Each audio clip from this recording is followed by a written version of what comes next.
Screaming Ice Smith complaining about something. Hey, very pleasant good afternoon as we welcome you into the Lion Country Kia Goon and Ironhead show. The dear Goon is sitting nearby, but we have the two headsets, so we welcome in Nittany Lion head basketball coach Mike Rhoades. First of all, Coach, thank you for taking the time and joining us today. We greatly appreciate it. Great timing. This is a good time of the year for a coach when the portal closes at midnight last night. So it's today was an enjoyable day, beautiful day up here. Scooch over just a little bit so we get you on the camera there. Perfect. Let's talk. Lots to get to with you, and looking forward. We have Coach Rhoades till 4 o'clock, and then the dear Goon will step back in, and we'll talk the despicable 76ers and their desperation purchasing tickets and all of that good stuff. Although, boy, the Phillies are playing some baseball, unlike my beloved Pirates. Anyways, we digress. Let's start, Coach. Just talk a little bit about I want to go back. Your decision to come here, how difficult, how easy was it for you? You obviously had things humming pretty good there. Yeah, no, it was a very hard decision upon leaving. My family, my kids were born in the Richmond, Virginia area. Of course, I was at Randolph-Macon, 10 miles away from VCU, and I had I loved it there. It was a great place to be a basketball coach. It was, great. We were winning. We had players. We had put guys in the league. We had championships. And it was my daughter's senior year of high school, so I had no intention. We had other places call, and I was not interested. And then I had one conversation with Pat Kraft, and that was it. Talked to Pat Kraft, and I remember coming home to my wife. I was like, "That's a guy I would love to work for." And that, I knew a lot about Penn State, as I told him and his team. I know more about Penn State basketball than you guys do. My dad used to bring me up to Rec Hall back in the day. I came to basketball camp here when I was a little kid. I worked camp here when Coach Parkhill was here when I was in college. I worked his camps. So I played against so many of the guys that played basketball here at Penn State growing up and throughout Pennsylvania. So I knew a lot about it. But sitting with Pat Kraft and, he wants to win as much as I want to win. And I wanted to work for a guy like that. And then Penn State had a lot of road trips up here throughout my lifetime. So many people I know, including my brother and sister, that went to school here, and everybody loves it here. And I thought, my wife's from Lancaster, Pennsylvania, so it would be a really cool place to work and a really cool place to live. And the passionate fan base, the passionate supporters of this university, you can feel that all the time. Now, the knock has been with Penn State, it's a football school, and they've never put in the resources necessary to be, using the air quotes here, big time college basketball. You're meeting with Pat Kraft, and what you're seeing here through the first year, has that changed? Yeah, absolutely. Right from the start, and it's not always about money as much as is about vision and just making decisions and being able, not getting a no. Let's see how we can do it. There's short-term solutions, there's long-term goals and solutions, and let's just be on the same page. And since the day I signed to come here, Pat's been nothing but awesome. And I have great urgency. I'm pushing it all the time. I'm probably a pain in his butt and his staff's butt, but he is an unbelievable team. And it's let's get to the next thing. Let's have great urgency and trying to get better all the time and make all facets of the program better. And we can't use the term that's just how we did it here, because it wasn't working here before, and never had sustainable success. Pockets of success, we've all seen that, but to get sustainable success, you got to change the vision and the whole program in so many ways, and we're doing that. And Pat's been so supportive of it and his team, and it's been a lot of fun because of it. What was the most difficult part about that first year for you? Obviously, I'm guessing just getting a roster together. I mean, you came in and you really didn't have anything in terms of a team. The reason that I look calm today and I'm smiling is this time last year I think we had 5 guys at this point, and we of course we got it to 13, but getting a roster, we had to get, we got 10 guys, really 11 guys in 59 days. Yeah. So that was the hardest thing I've ever done in my career. We were going to get to it, but at this level, you want to make sure you get a level of talent and it all fits. But you got to get a roster, and you also didn't want to make mistakes that you got stuck with for years. So that was the hardest thing. But honestly, the hardest thing of this whole year for me was being away from my family. My daughter is finishing up her senior year at St. Catherine's in Richmond. She signed to play lacrosse here at Penn State. She'll be here in the summer. And, we're really excited for that. But being away, that was the hardest thing, being away from my family. I would never, ever do that again. Why I'm so excited is to get them up here and, get our roots down and all that stuff. But the losing part, it stinks. I've been 4 times now, a first year head coach, and I took some jobs that were rebuilt, and I get that. It's still no fun going through it. And, now you can maybe rebuild a little bit quicker, but it's still about putting it down, putting the foundation down to have sustainable success.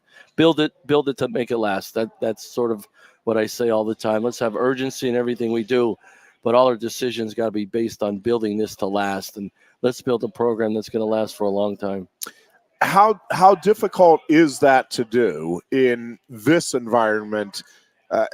Not easy to do, period. Yeah, but in an environment where, again, you're having to recruit your kids every year, recruit new kids, and obviously you're always keeping an eye on the transfer portal to see what's available to help your team. The climate of college basketball and college athletics is just different. So you got to change with it. I still believe, though, and relationships are everything, right? You want to get guys that want to play for you, and you want to be guys you lose with first, but you're going to win with down the road. That still to me is very, very important. You hope relationships you could withstand anything, including the almighty dollar. I think that's harder now than ever, and I understand that, and I don't fault families and kids that make a decision based on that. Yep. If that happens, then we just got to be ready to respond, and move on, and go from there. But you hope you give them such a great experience, and we can take care of them, that, man, they want to stay here and see it through. When you're out recruiting and you're meeting with families, percentage-wise, or even, do you just get a sense that majority of kids and families are looking for kind of the biggest payday, or majority are? Yeah, it's funny. You have these conversations. Coach, it's not important. We want to find the right place. We want to find the right place. And then, you're down to the last one or two or three schools. Yeah. And all of a sudden it's really, really important. So that's changing daily. Yeah. It fluctuates so much. It still, to me, we got 4 guys in a portal this year, and we knew we had to, be able to support these guys. But if that was number 1 on their list, then they're not coming to play for me and for Penn State for all the right reasons. And, to build a family, to build something that becomes bigger than all of us, you got to want to come here and be ready to go do the work, not just, get your check. And I get it. And I never fault anybody for making a decision that's based on stuff like that. But I'm old school in that way. Like, let's get guys that want to grind together and see if we can make something special. We were talking a little bit before the show. Are we safe in presuming Ace Baldwin is back here now, he's right? Back. Yeah, we're excited. He's back, and he had some fun with it here. But he has a couple more classes this summer. He'll be a college graduate, which is awesome. So just really, really proud of him. And we have 5 guys. Our 5 core guys are all coming back. Excited about that. Ace is the head of the snake for us for sure, and has a chance to be an All-American this year. Let's go after that. Talk a little bit about why it is he's as good as he is, and what it is that he brings to your team. Yeah. Obviously, it's a little bit of everything, but he is, the number one thing about him is his competitive edge. He has an innate ability to just compete at all times to give himself and his team a chance to win. I honestly said if he went out for the football team, he'd find a way to get on the field and help the team win. If he put a bat in his hand, he'd get the hit to help his team win. That's just who he is. That he's always been like that. I've watched him since his freshman year in high school, and he's about winning. Ace will not score a point. If his team wins, he's good with it, and that's really hard these days. But if he has to go get you 30 or get a big stop, he could do that. We all saw that. That's just, he's such a just competitive type of guy, like that, everything. I mean, he wants to let you know he won, and that makes him different than a lot of people. A lot of people just want to play. He wants to play, but he wants to win more than anything. Then I think the other part of it is his great instincts with his hands and his eyes. He can get to, he can get the ball somewhere. He sees the game on offense, defensively. He sees the game and where he can get a steal or get in the way to make a defensive play. He's just sort of a half step to a step ahead of everybody else out there. And being a smaller guy and being as quick and as aggressive as he is with that instinct, and that gives him such a great advantage. I always said he'd be a heck of a D-back because he has great feet, great hands, great eyes, and he's tough. He's physical. But I'm glad he's my point guard. How different is this time this year for you compared to a year ago? And even just you mentioned the core group of five, just them now having that experience in year here together, and you knowing them a little more, them knowing you. Well, when we come back June 16th and start summer school and summer workouts, 5 guys are going to be able to tell the rest of the team, hey, this is how we do it here. Where when we had Ace and Nick that came with us from VCU, but there was still a lot of changes we were going to do here, being here at Penn State, that they helped a little bit. But now it's 5 guys, the staff, the managers, the GAs, everybody. Hey, this is how we do it. Fall in line. Let's go. Yeah. That's huge. And I think I told our guys we have to have the best summer in the country of any college basketball team in America, of work, of building our team, of getting close, of looking when we get to August 9th, the last day of the summer, and say, man, that was the difference right there, those last 8 weeks. And so, but having 5 guys returning, that's huge. How much of that, obviously, you want to get better physically, bigger, stronger, faster, all of that stuff, but how much of it really is communicating and making sure, hey, we are all on the same page. This is what we're doing. It seemed like you had buy-in last year, but again, you had a group that was thrown together just a few months before the season. Yeah, I mean, the buy-in is the most important thing, is give yourself to the coaches and to each other. Well, that's hard when there's the fear of the unknown, as I say. So you're a freshman, you're like, I want to do everything they say, but I might be uncomfortable here, or this might be a little too hard than I've ever been used to. That's where you spend a lot of time with the guys off the court, and you put the team together a lot off the court, where they spend a lot of time together when, everybody drops those guards. And then the work part, we just work really hard. It's just what we do. We'll explain it to you, but this is what we do. If you even want to get a chance to get on the court, you're going to work harder than you ever have. I just think if you outwork people, you have a chance to beat people. So, and that's the stuff you just start from day one. And the coaches are in the gym sweating with the players. We're sitting there eating meals with them at night. We're spending a lot of time with them to explain to them, and they know we have their backs. Because, we all know when the coach has your back and you feel that and that on and off the court, the work is just what we do. That's what, the hard work becomes, hey, that's what we do around here. So with new guys, the five returners will help us with that. We have new guys coming in. They'll learn quick. I got to jump into this head first and we'll go from there. But, I always say if you take away the fear of the unknown and trust us from day one, a lot of good things are going to happen. Having Ace back, how do you view him almost as an additional coach in terms of, hey, this is what we're doing, this is, or was he maybe even that to a certain degree last year? What I think Ace does more than anything, and he is an extension of the coaches on the court. He leads the team in competitiveness that I think it helps some guys that, not as confident as he is or Nick is, but man, I'm on Ace's team, I'm on Nick's team, I'm on Puff's team. All right, it's go time. I think that helps young guys when you have a leader out there or a teammate of yours that is just so competitive that, man, if I don't compete, he's going to embarrass me in practice. But when I'm on his team and I compete with him, he's got my back man, there's some great things I can do. So I think he's our competitive leader that way. And then, he's just one of those guys. He's going to tell guys when they're doing well, tell them when he's not. But you'll always know he has your back. I mean, if something went down on the court, Ace is going to be the one in the fray before anybody else. And if it's his teammate in the fray, he's going to jump in the front of his teammate in the fray. That's just who he is. That's his makeup.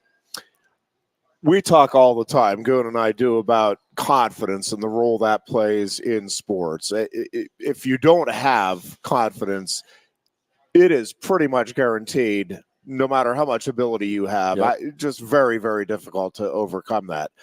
By the same token, it is difficult if you're losing games that you feel like you should be winning, or even that you're up against it, to keep that confidence. Two-part question. One is, how do you think last year's team did regarding that? And how important is that confidence component?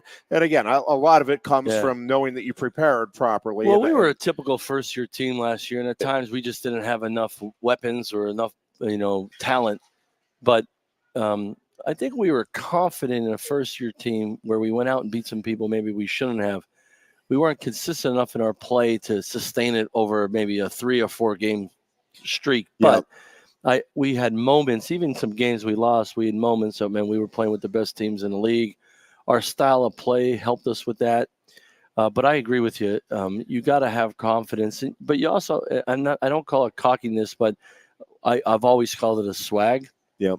You got to have a swag that, you're not afraid to lose, because your mentality is like, if he's going to beat me, if this team is going to beat me, they got to kill me first to beat me. Well, not everybody has that now. And, the biggest thing, and I have kids in this generation now, the fear of embarrassment and the sensitivity of things. If things don't go my way, man, I'm a failure. It's the other way around. And this is the swag that we want our guys to have. Is the greatest thing about all of this is the competition itself. So let's have a mindset of, we're going to go after everybody. And if they get us, they had to be at their best. That's how you become a really good program. That's how you expect to go on the road and win, especially in a place like, in the Big Ten. Yeah. To me, it's you got to, that comes with the work, comes with building your team and the togetherness, and then also giving each other's belief and confidence that, you know what? Yeah, I know we're going to Michigan State or Ohio State or Purdue. Who cares? It's us against them. I like our odds. First year, that's hard. We had some great moments of that, and we built on some of it. I think that's why you saw some of the cool wins we had in Big Ten play. But to take the next step, now we got to do it all the time, 365. When you're putting the roster together, what are the things that you're looking for? Obviously talent, but in terms of, you're going to watch a high school kid or look at his background. What are you talking to teachers or coaches about to try to get a gauge of whether he fits in? I'm like an investigative reporter. I'll talk to the lunchroom lady and I'll say, hey, do you know Mike Rhoades? Oh yeah, he sits over here. Hey, tell me about him. I'll go to the guidance counselor. I'll go to the gym teacher. I'll ask a teacher, without a doubt. When I'll go to a game and see a kid and somebody comes up to me, I'll say, do you know Mike Rhoades? Tell me about him.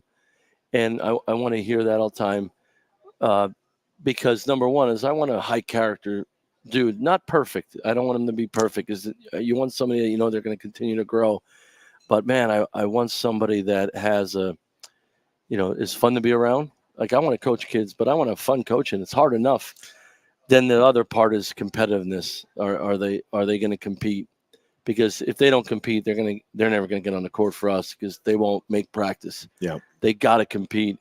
And then do they love the game? And a lot of kids play the game because they're good at it, but do they love it? Like today after school, are they going to a playground? Are they going to a workout? Are they going back to the gym to work out? Or are they just waiting until Saturday's AU tournament? And, I want to investigate that all the time. And I want guys to love the game so much that they learn how to win because they love it so much. Caliber of player that's coming out of high school now compared to, say, 20 years ago. Yeah.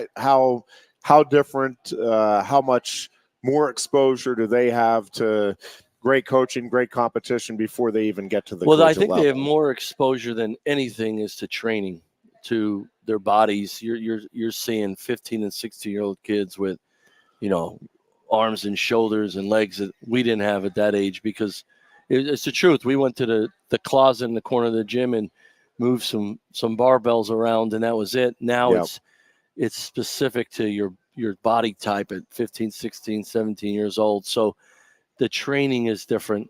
So I think kids are just further ahead athletically and in the fitness area.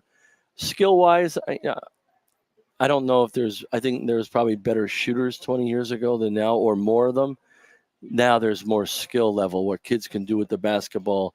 If you were 6'7" and higher, you weren't a great handler. Because you were played closer to the basket, or you weren't allowed to. Now, there's 6'7", 6'8", 6'9", 6'10" high school kids that are playing point forwards, and there's skill training now.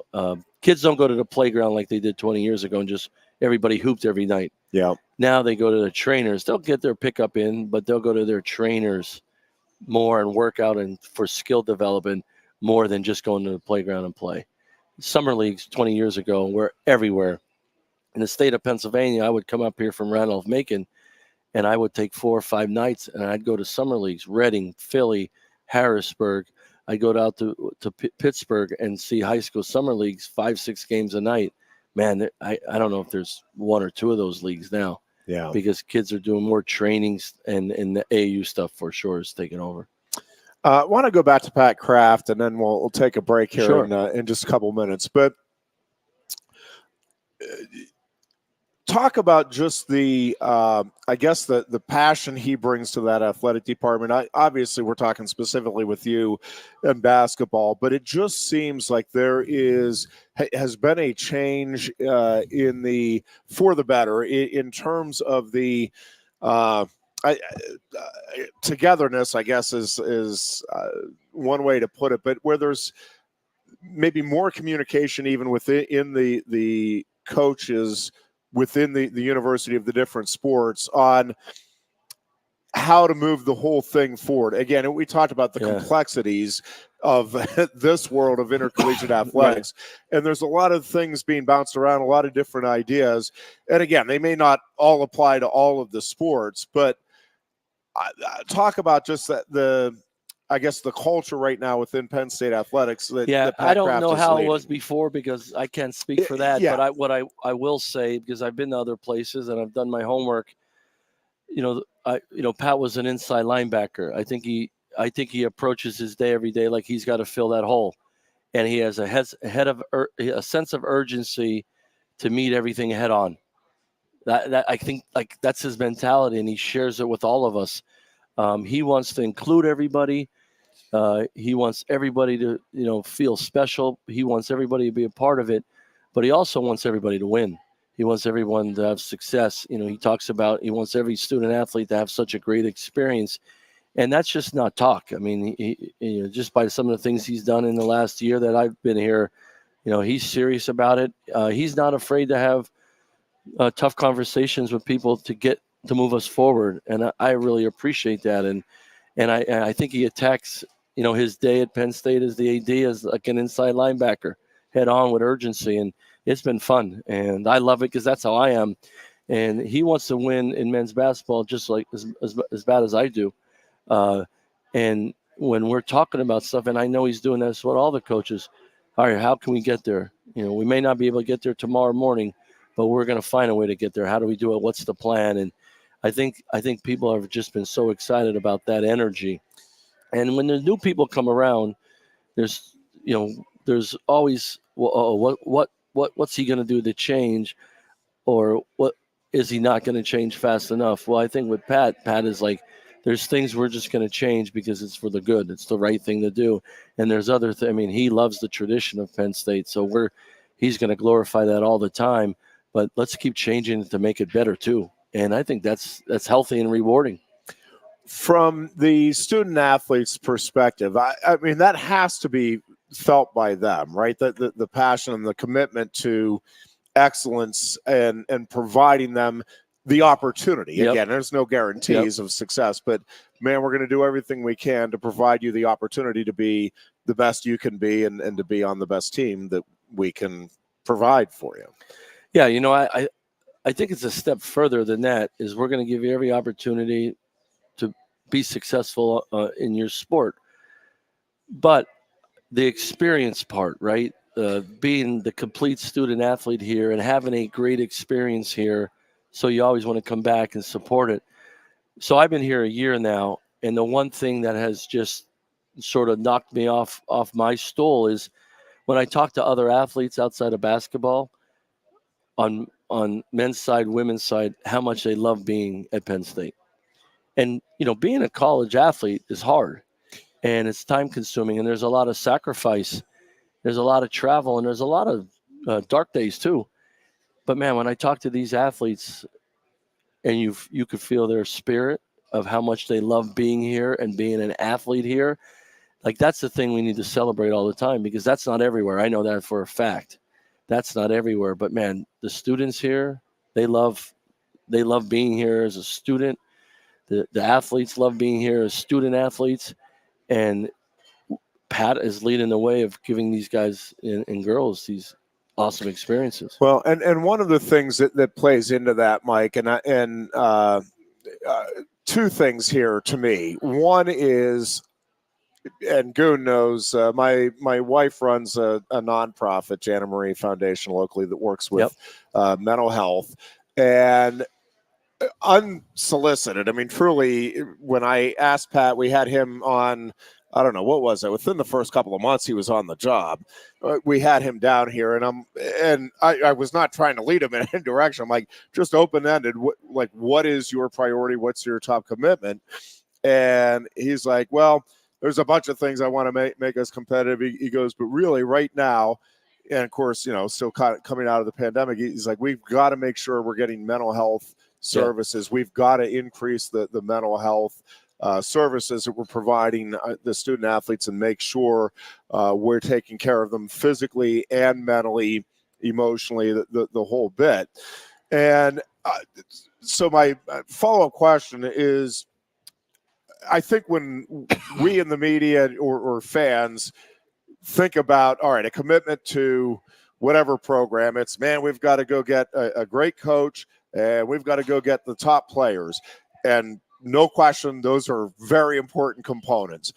But I think when you look at the support staff at Penn State, and I think it's a large part of why Penn State basketball, why those in the know, the Mark Brennans of the world are like, yeah, we're getting good coaches, we're getting good players, but like you look at these other schools and look at what they are providing in terms of the overall package, and Penn State's just not there. Well, Penn State's there. I mean, when you look at what's being offered for support, without a doubt, and Pat has addressed stuff very quickly that need to get to where we need to compete at the highest level. Or number one, look. We could build you get a level of talent, right? You know how it is. If you want to be good at something, you need talent.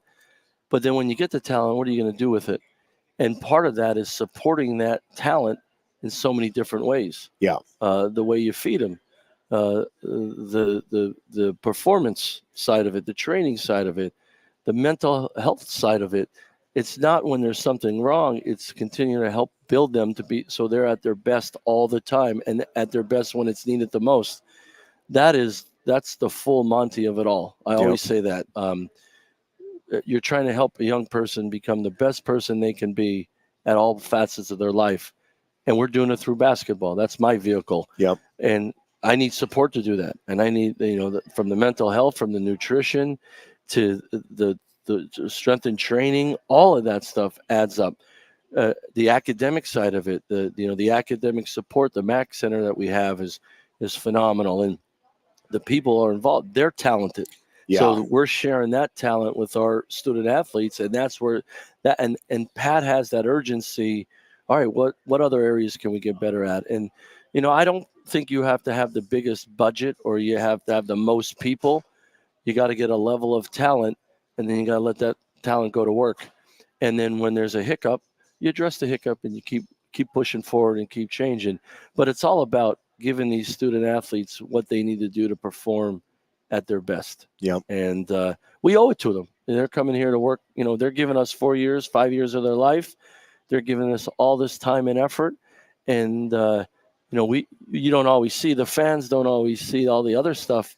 And now we have an opportunity and an obligation to the talent to make it the best, polish it as best we can in so many different areas. And Pat gets that. And, that's what's been refreshing for me. We'll take a break here. We'll be back with more with Penn State men's head basketball coach Mike Rhoades. We are coming to you from Quaker Steak and Lube, our home away from home on Tuesdays and Thursdays from 3 to 5. We invite you to come on down, enjoy great food, great beverage, great company, and always great service here at the Lube. Again, we're coming right back with more here on Sports Radio 98.7 The Fox. Coast into fall with a new Kia from Lion Country Kia. Right now, get a 24 Kia Seltos for 5.25% APR for up to 48 months. A new Sportage plug-in hybrid at 0.9% APR. Check out our 23 Sorrento hybrid for as low as 4.5% APR. And don't forget, all 2023 and 2024 Kias come with a 10-year, 100,000-mile limited warranty. Stop in and meet with one of our sales experts today and coast into fall at Lion Country Kia. We want to see you in a Kia. Since retiring, I have spent my time searching the countryside for the hottest wings in America. I always seem to end up disappointed. You call these hot? Back off, Luigi. Mamma mia. Look, handsy busboy. Your wings suck. I knew I should have stuck with Quaker Steak's triple atomic wings. You think I'm tough enough?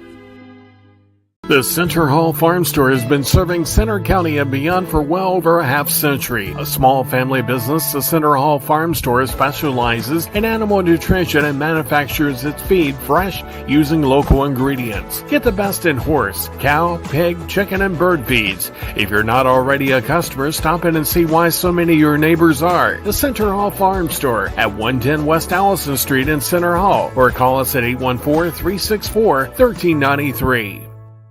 Sioka Toyota of Williamsport invites you to stop in today or check us out online. We have the smart path to your next Toyota, like the all-new Crown, BZ4X, the all-new Grand Highlander, Corolla Cross Hybrids, Sequoias, and more. Over 100 new Toyotas here and on the way. Don't make a $1,000 mistake. Choose Sioka Toyota of Williamsport and see the Sioka dealership's difference. Buy or reserve yours today and see for yourself why Sioka Toyota is the only stop you need for your next new car. Sioka Toyota, it just feels right.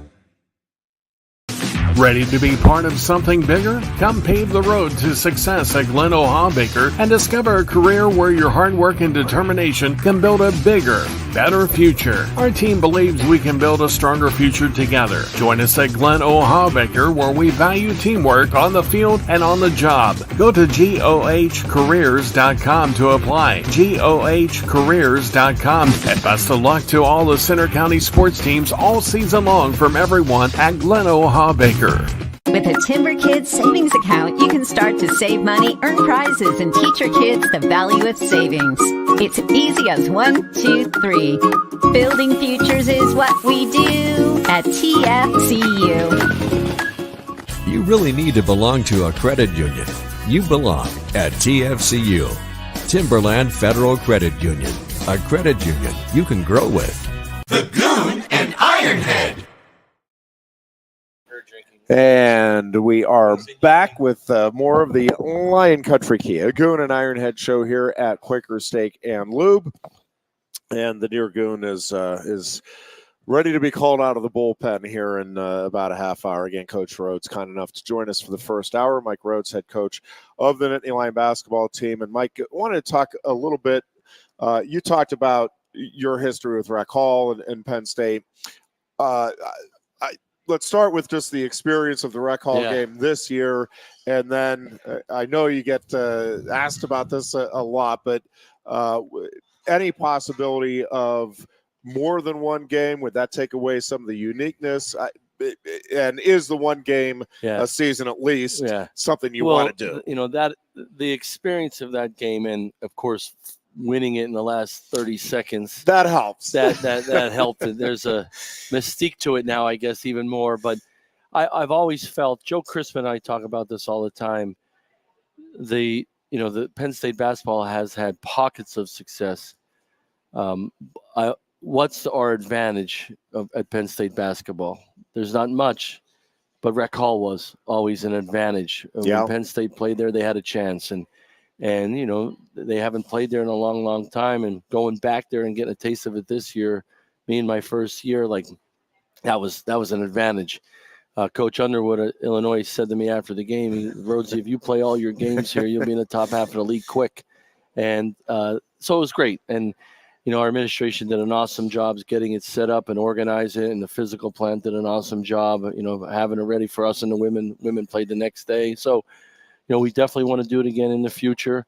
How many times, that's more of an administrative question. There's a lot of logistics to it because there's other teams and, other programs in Rec Hall. And I get it. And, look, we got some really good crowds in the BJC, especially on the weekends. But to have that available, have that option of going to Rec Hall and playing some Big Ten games there, I think it'd be really cool. With the expansion here of the 4 West Coast teams, formerly Pac-12, how different is the field this season? You just have the 3 teams, and it just came out yesterday, the 3 teams that you actually have home and away against. And then, I know USC and UCLA will be on the road, which I have to imagine will be a pretty fun trip. Hopefully, really fun if you can get a couple of big W's out there. But then Oregon and Washington. As I said to my brother the other day, yesterday, a kid from Schuylkill County, Pennsylvania, coaching in Poly Pavilion. Come on, man! So that's not bad. Not bad at all. And that's the fun of it. And it's how you look at it. How you look at your schedule. Oh, that's not a fair schedule. I like this schedule. I think our first year going to the West Coast and we're going to LA. I think that could be a lot of fun. Our guys are going to enjoy it. Those teams from the West Coast, maybe their first time there ever coming to State College. That's to our advantage. Let's look at it that way and go from there. We're still going to play a game in the Palestra, a Big Ten game in the Palestra in early January. We want to do that every year. That's just, it's too good of an event. And great for our fans in the Philly area. We're going to continue to do that. So we're going to always play. We're going to always, make our games exciting. I'm going to try to still go. There's places around Pennsylvania we want to still play and all that. If they're Big Ten games and we can make it work, we'll do that as well and sell the places out.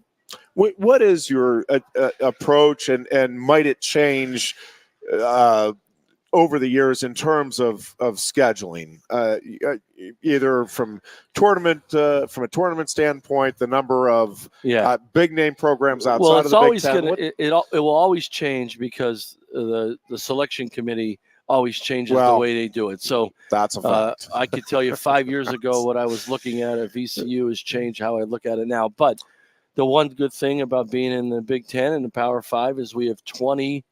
We're going to have 20 games that are really good games to help yourself get in the NCAA tournament. So that's golden right there. Now I'm going to play people. So, we play Virginia Tech in Baltimore in December, which would be, that's going to be a great game. We're working on some other teams. We're trying to see if we can play somebody in Hershey in the Giants Center in December as well. That'd be a lot of fun. And that would be. And we're going down to Florida, playing a tournament there, playing 2 games there. Clemson, San Francisco, and another, and we got to get one more team in it. So we're just, we're going to continue to find cool places to go and play anybody. And if there's a great game to be a part of, like going to Madison Square Garden, I'm all for it. So I always said, you're not going to put my wins and losses on my headstone. It's not me. Let's go play people. And sometimes you get a couple big wins like that because you go play people, and now you're sitting in a really good position going to league play. How much of that too, just like the experience of playing in a Madison Square Garden or a Poly Pavilion? I mean, that is obviously you want to win, but man, that is regardless. Like that's something that these kids that are playing for you, like.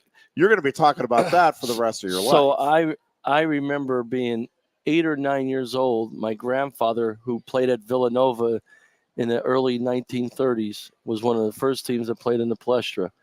He took me to one of my first college games was at the Palestra for a Big 5 game. I remember that. Think about that. And then all these years later, I'm coaching Penn State against Michigan, and we win at the Palestra. So, the streamers, the toilet paper, the streamers, whatever it was, I remember it. And then this year, I coached Penn State. And we won a game at Assembly Hall. I remember my black and white TV in my bedroom, Big Monday and Wednesdays, and watching the Big East game and watching the Big Ten game, and I could have told you starting lineups for years upon years of Indiana's teams and Bob Knight, and I'm coaching a team there. And now, Pauley Pavilion, I've watched all those West Coast games and seen all those teams, UCLA teams. So that's the neat thing about what I get to do. And I always try to give our guys a history lesson because they understood Madison Square Garden because it's where the Knicks play. They get that. They didn't understand Palestra, and they do now. And I usually show them wherever we go a video of some of the best players from there or some legendary games and all that stuff, and they get a kick out of it. Mike, when you you look at the Big Ten and the format now with the 3 home and home and then 7 each, just home and away. Again, there's only so many options that they have, but seem reasonably. I mean, I realize it is what it is, and you're not going to change it. But I mean, does this seem like, given the circumstances, reasonable for? No, I think it's pretty good. Yeah. I mean, there's certain, for me personally, like I would love to play Maryland twice and Ohio State twice. There's some great basketball rivalries there, or just school rivalries, but I think, it changes, and hopefully that'll come around in 2 years from now when they redo it and all that. Yeah. But to me, it's hard. It's 20 games. Back in the day it was 10 or 12 games. Now it's 20. It's more. It's not really who you play as much as, all right, what 2 weeks or 4 game stretches is a bear. All right, how can we get through that? That's how you look at it more as a coach now than just who the opponents are. You're going to play everybody. Some teams you got twice. You got some tough ones on the road. But then you look at your home schedule. Like I look at our home schedule and say, we got some pretty good teams that got to come to State College. I love that. From big picture, just college basketball, and aside from NIL or transfer portal, any more like rules-wise, anything that you would advocate to change, or you think that the game's working pretty well the way it is right now? I would want us to go to 4 quarters like the NBA and women's basketball. I think that would make the game go faster, quicker. I just think in men's basketball, the last 2 minutes of a game, the last minute 30 of a game takes forever. I'd give us less timeouts. There's the pace of the game is just too choppy. And then with, very quick 7 fouls and 10 fouls, it just takes longer and longer. Yeah. I think the quarters would make the game go. There's a little more strategy when you have you side out of bounds more and you could advance the ball. I would like that as well. But I mean, that would be neat. So people talk about it's in the works. It doesn't mean it's going to happen, but it's in the works. Okay, I was going to ask you if there's been there's a rules committee with a bunch of coaches on it, and I think that really that has helped us a lot, without a doubt. I think there's a lot more shots in college basketball now than there were 10 years ago, and points. That's huge. I just think the games take too long with media timeouts. You get all your full timeouts, and then how choppy the games are late in the game.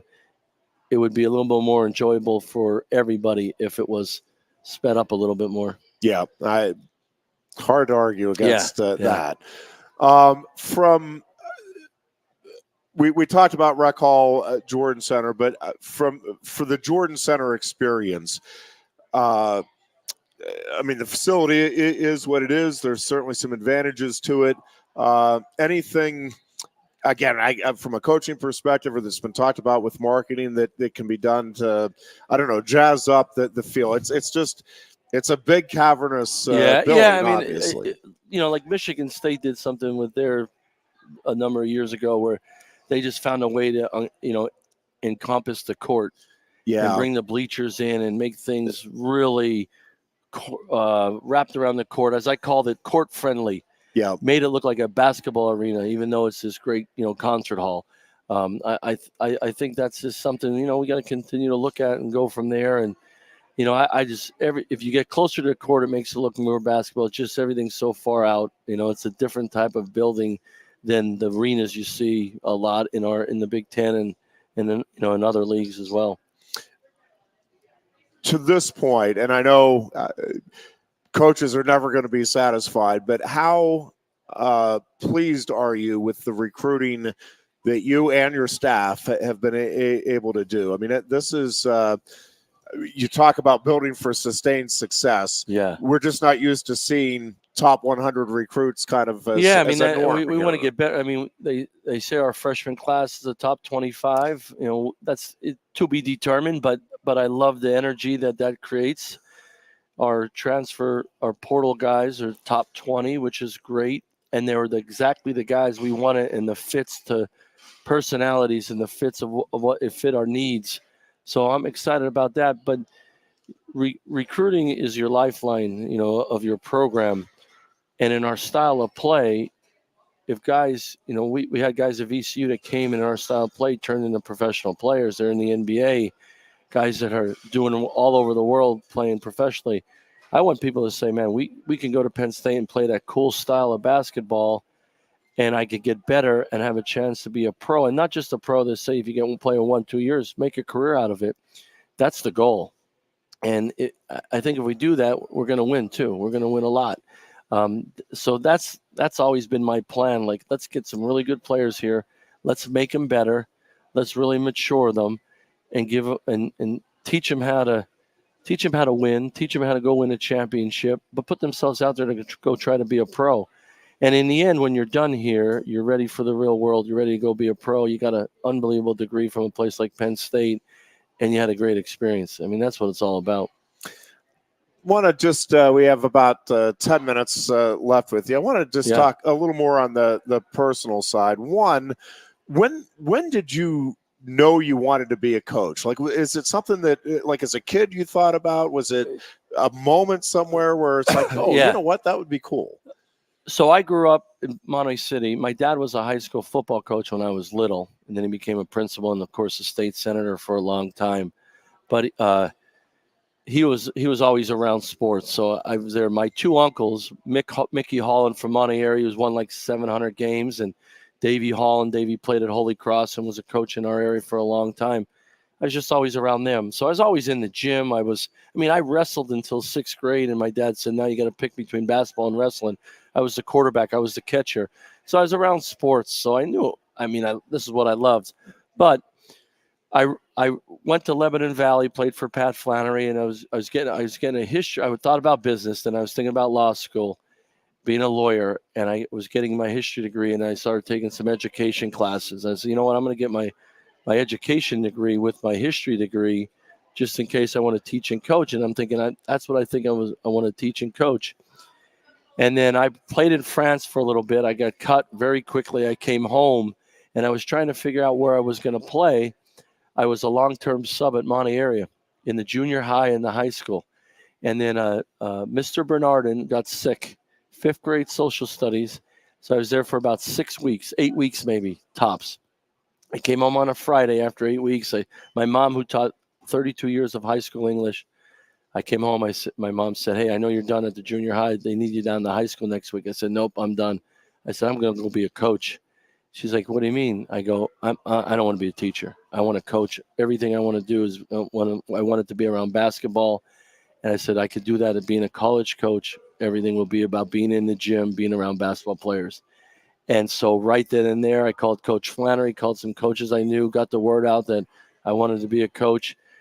Hal Nunley was the head coach at Randolph-Macon College. The year before, my senior year, we went down there and played in the Christmas tournament and won his Christmas tournament right after Christmas. And I got to meet Coach Nunley. So Dennis Census, who's the head coach at Allentown Central Catholic now, who's a good buddy of mine, he was the assistant then. He was leaving to go to Citadel. So he said, Mike Rhoades, remember he played? Yeah, he wants to get into college coaching. I drove down there in May of 96, and I interviewed for the job. About 3 days later, he called me and offered me the job. Drove down there with all my, I'll never forget, I drove all my junk in the back of I had a Ford Tempo with about 290,000 miles on it, no air conditioning. I drove down 95 to Richmond, Virginia, right outside of Richmond, Virginia. And I started my coaching career there and never looked back, and have loved it. I mean, it was exactly, it's been exactly how I envisioned it. It's hard. It's really hard. It's different. It's a different lifestyle than your friends that you went to college with or you grew up with. But I absolutely love it. I wake up every day and I get to, my vehicle's basketball. Get to be around people that love basketball like I do, and it's been a lot of fun. Who would be the biggest coaching influence on you? Coach Flannery, Pat Flannery, yep. Who's with us now is our general manager of our NIL. But he just, when I got to Mickey Holland was, that's my mentor. He's my uncle. Like, I was his ball boy. Then I practiced with the team in junior high. Then I became a starting point guard. And my goal in life wasn't to play for the 76ers. It was to be Mickey Holland's point guard. That's how I looked at it. Friday nights for a Monterey area basketball game to me was, that was New Year's Day bowl game for me. And that was everything. But when I got to Lebanon Valley, Coach Flannery he made me see the game and understand the game and what it was all about and what it's going to take take you and your team. I was always a really good player. And even at Lebanon Valley from day one, I could do my thing. But he goes, you become a special player and a winner when you take everybody with you. And he taught me how to do that. And that's where I got the bug for coaching. I'm watching tape and, be on the front of the bus, looking over the scouting report with the coaches. Like I became passionate about that. And I was a little sick with it because once I realized the impact I could have on the game, not just by playing it, but by doing all the other things, I just took it to another level. Are there other coaches, contemporaries, that you're especially close with or that you talk with in the off season, or is that not? Well, not something Shaka that's Smart, Shaka, when I was a D3 coach and he hired me to be his assistant at VCU. So I talk to him all the time. He's, one of my great dudes in college basketball. I don't talk a lot to Tony Bennett, but he's probably the role model to me, the way to go about it in so many different ways. And I love him that he's such a super competitive guy, but he has a way he wants to run his program. He's so strong in his faith and his belief and doing things the right way. And I've always watched him, and there's things that we try to emulate because of his program, without a doubt. I watched, Fran Dunphy and Phil Martelli and teams, Jay Wright, all those Philly teams all the time. I follow them all the time. Jay Wright, Coach Flannery and he played together at Bucknell, so I've known Jay Wright for most of my life. So he's always has given me great advice and has watched what we've done and all that. And do you go into this job and or the upcoming season? Let's go back to when you first took the job, saying, man, we need to get to the NCAA tournament by this point. We need to be winning. Or is it, hey, we got to be the best we can be and let this stuff take care of itself? I've never been like that. If we just keep getting better, keep moving the program forward, keep making the team better, the players better, serve each other, that will take care of itself. I just have great urgency. So I always talk about moving forward. Everything, we got to move forward in all aspects of our life as a program, as players, as a staff, and why we're trying to move forward and everything, serve each other. Like you get my back, I get your back, and then we go after this together. I just really think the results will take care of themselves. I've always been like that. As a player, I just outworked everybody. I don't think I was the most talented all the time, but it got me better and better all the time. That's sort of the same formula. Maybe we do it longer. Maybe we do it harder. Maybe we do it differently. That's just us. Everybody's different. There's so many different ways to win a game and win a championship. But I just really believe that's the way we're going to do it. And we're going to work really hard. We're going to be about each other. It's all about moving forward in all aspects of our program. Because if you're not changing to get better, you're getting passed out. And then I think that's how you cut down a net. That's how you get to the NCAA tournament and make a run. That's how you get a guy to get drafted in the NBA or find a way to get on an NBA team or become a pro. Or it's every day. Let's just continue to work to get better and better. Goon and I talked as you were putting the staff together initially. It's like, man, love that hire. Oh, boy, that's a great fit. Two-part question. I think this will probably about wrap it up. But one, how different is the comfort level with everybody right now, again, with that year under your belt, working together and now kind of knowing what Penn State basketball is? Yeah, well, I brought everybody with me from VCU. Yeah. Of course, JD Byers left 2 weeks into it to go to Virginia Tech, where his wife and family were. She's the volleyball coach there. So I moved Jimmy Martelli right over. Jimmy was with me for the last 6 years, so smooth transition. Pat Dorney's our Dobo. He was a high school teacher in Jersey. He went to Lebanon Valley College. I wanted somebody who's going to be so loyal to us. And, he retired as a coach. He doesn't want to advance in the coaching. He wanted to be a Dobo and, operations guy. So that worked perfectly. Bringing Joe Crispin on, Joe's adjustment was feeling us out because we were smooth sailing. But Joe's been around so many teams as a professional. He ran his own program at Rowan.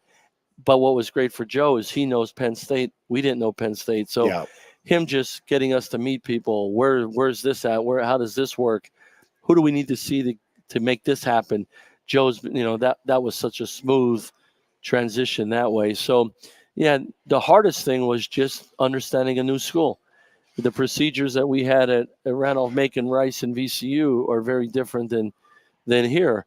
And you just got to understand that. And some of it's trial and error, and then some of it is just asking the right people. What's been really cool here, too, is part of it is, hey, we got to change that. This we can't do it this way. This isn't going to get us where we want to go. And everybody's been open to that change.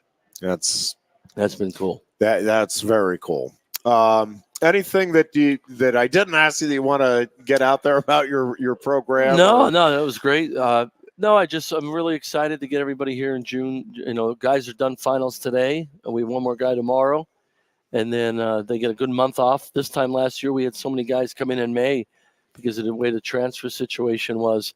So I call it Mental Health May. Mental Health May is let's get yourself right, get your garage cleaned up, and then get ready to get back here to go to work. We have to have an awesome summer, and I really appreciate all the support our program and our coaching staff has gotten since we've been here, meeting so many new people and supporters of the program and just Penn State in general. It's been really, really neat. And the one thing I love about here, that everybody wants us to do well, but they want us to do it the right way. And I really appreciate that. Well, we appreciate you and all you're doing and all you've brought to the table here. Thanks. And certainly wish you the best Appreciate luck. it so much. Thank you. It's Mike Rhoades, Penn State head basketball coach. Goon will join us on the other side of this break. We're coming right back with more on WFXS Pleasant Gap State College. Sports Radio 98.7. Coast into fall with a new Kia from Lion Country Kia. Right now, get a 24 Kia Seltos for 5.25% APR for up to 48 months. A new Sportage plug-in hybrid at 0.9% APR. Check out our 23 Sorrento hybrid for as low as 4.5% APR. And don't forget, all 2023 and 2024 Kias come with a 10-year, 100,000-mile limited warranty. Stop in and meet with one of our sales experts today and coast into fall at Lion Country Kia. We want to see you in a Kia. Since retiring, I have spent my time searching the countryside for the hottest wings in America. I always seem to end up disappointed. You call these hot? Back off, Luigi. Mamma mia. Look hands it, busboy. Your wings suck. I knew I should have stuck with Quaker Steak's triple atomic wings. You think I'm tough enough? The Center Hall Farm Store has been serving Center County and beyond for well over a half-century. A small family business, the Center Hall Farm Store specializes in animal nutrition and manufactures its feed fresh using local ingredients. Get the best in horse, cow, pig, chicken, and bird feeds. If you're not already a customer, stop in and see why so many of your neighbors are. The Center Hall Farm Store at 110 West Allison Street in Center Hall, or call us at 814-364-1393. Sioka Toyota of Williamsport invites you to stop in today or check us out online. We have the smart path to your next Toyota, like the all-new Crown, BZ4X, the all-new Grand Highlander, Corolla Cross Hybrids, Sequoias, and more. Over 100 new Toyotas here and on the way. Don't make a $1,000 mistake. Choose Sioka Toyota of Williamsport and see the Sioka dealership's difference. Buy or reserve yours today and see for yourself why Sioka Toyota is the only stop you need for your next new car. Sioka Toyota, it just feels right. Ready to be part of something bigger? Come pave the road to success at Glen O'Haw-Baker and discover a career where your hard work and determination can build a bigger, better future. Our team believes we can build a stronger future together. Join us at Glen O'Haw-Baker, where we value teamwork on the field and on the job. Go to GOHcareers.com to apply. GOHcareers.com. And best of luck to all the Center County sports teams all season long from everyone at Glen O'Haw-Baker. With a Timber Kids savings account, you can start to save money, earn prizes, and teach your kids the value of savings. It's easy as 1, 2, 3. Building futures is what we do at TFCU. You really need to belong to a credit union. You belong at TFCU, Timberland Federal Credit Union, a credit union you can grow with. The Goon and Ironhead.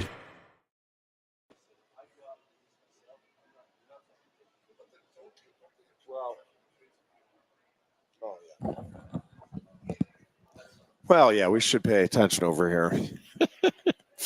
We're back. We are. Again, you are listening to the Lion Country Kia Goon and Ironhead show here at Quaker Steak and Lube. Talking a little bit after the show with Coach Rhoades. The dear Goon making his way in here, and lots to talk about. Again, Ace Baldwin coming back, although I don't think there's been – I don't think he's officially announced, but Rhoades confirmed, and again, you kind of added 2 + 2 and got 4 there. But if you did not see, I think most now have seen, but late last night, Carter Starachi did tweet out that he will be back for his 5th go-around, and will try to get an unprecedented. And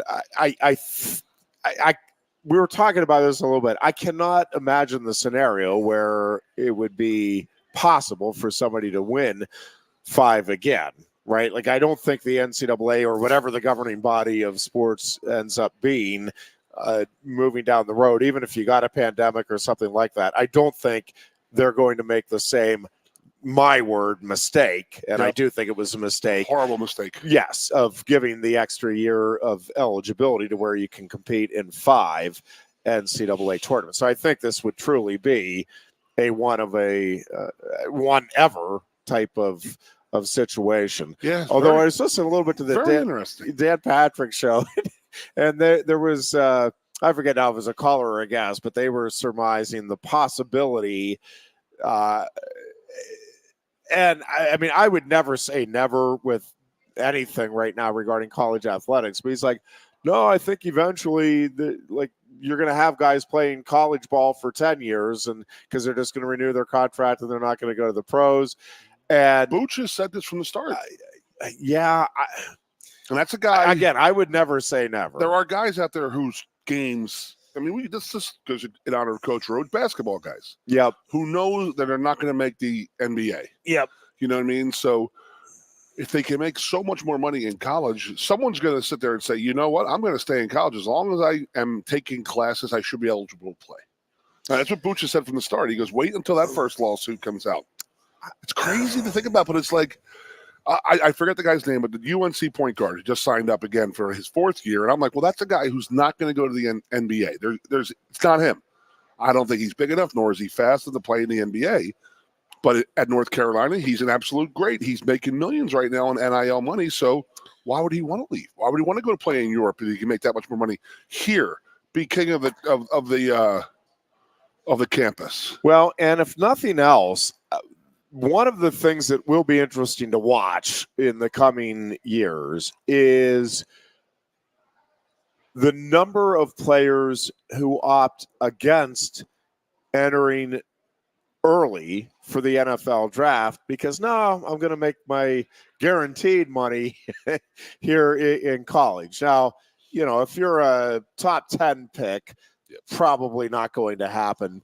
But, there's at most 10 certain first round or relatively certain first round picks, probably 5 that you're like, yeah, pretty much guaranteed you're going somewhere in the top 10 in a given year. Outside of that, and truthfully, as this thing evolves, it is distinctly possible that, and certainly for like a running back, where the value right now is not seen, even for the great running backs in the NFL, the way certainly it once was. And if you're a featured back and the big man on campus in a college town, it is certainly not unreasonable to think there is the possibility that you could be making more money in that senior year of college than you would as a rookie in the NFL. I think those are going to be rare. I don't think this is going to be the norm. Correct. And, this just everybody this stays. Isn't going to happen. Yeah. But can those circumstances arise? Yeah, for sure. That is a possibility. And just think about how bizarre that is. Yeah, I do want to play in the NFL, but I want to make my big money first. Byers is he's in grad school right now, going for his doctorate, his 11th season here in the blue and white. Think about that. Well, so the initial answer is, well, no, because the league, the Big Ten and the SEC can say, listen, the rule is 4 years of eligibility. The question is, well, why exactly would they? That makes sense for the NFL. Does it necessarily make sense for the Big Ten or the SEC? Do they necessarily want these players to leave if the players want to stay? So we'll see. Again, I'm not necessarily predicting it, but would not be shocked if somewhere down the road that happens. It will happen. So maybe eventually we get 7 or 8 time NCAA champions in wrestling. I don't know. More so, honestly, more so in wrestling, because it could be like, why, some of the sports, there's MMA and then there's Olympics, but like some guys, it's not for them. Well, like UConn women's basketball, there are pockets. A gymnast at Florida or at Alabama or LSU, and if I'm, Oklahoma softball, there are certain programs and teams where there's just a huge following. Nebraska women's volleyball, right? Having Brooks and Sriracha for 11 years. David Taylor is still wrestling there. Oh man, Kirk Clevitt. Oh my goodness. Yeah. So I have a question. I forgot to ask you this. Yeah. Why during the Olympic trials did Kirk Clevitt he had a double first name? So you know what I'm talking about, though? Yes. Okay. So Daniel is the other name. This goes back, and it's funny. There are people that still that call him Daniel. He went by Greg and Kirk Clevitt all season, right? And then, this goes back even.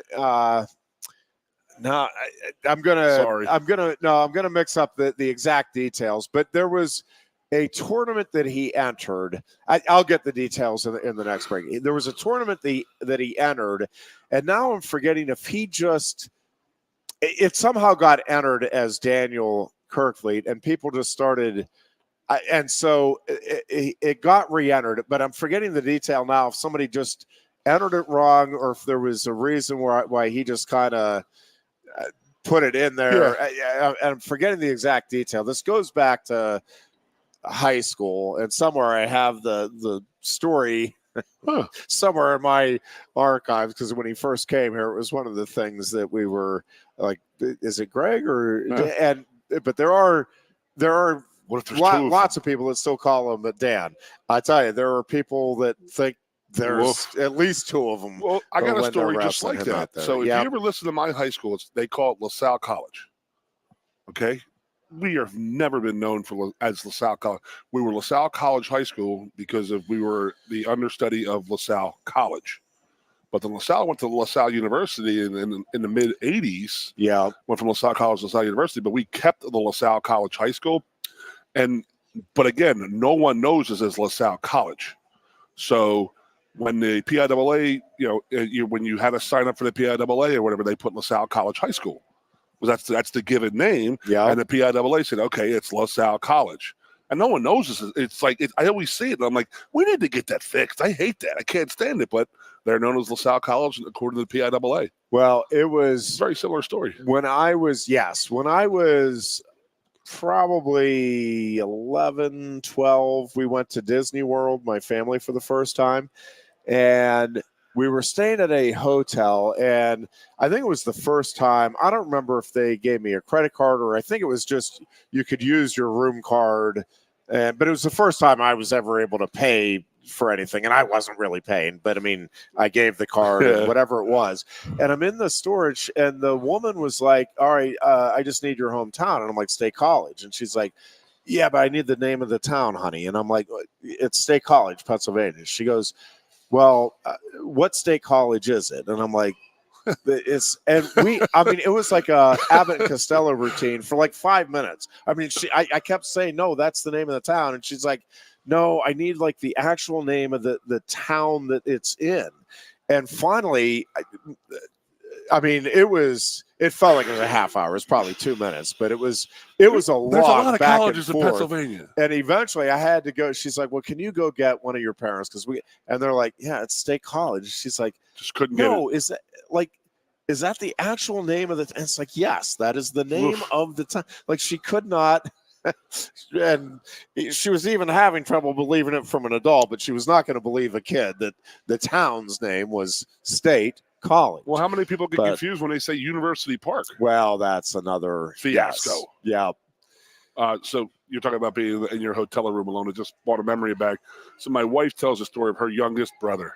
They went up, her mom and dad and her older brother went up to New York, and they were going up to see a Broadway player. So just like I think one of her older brother's 21st birthday.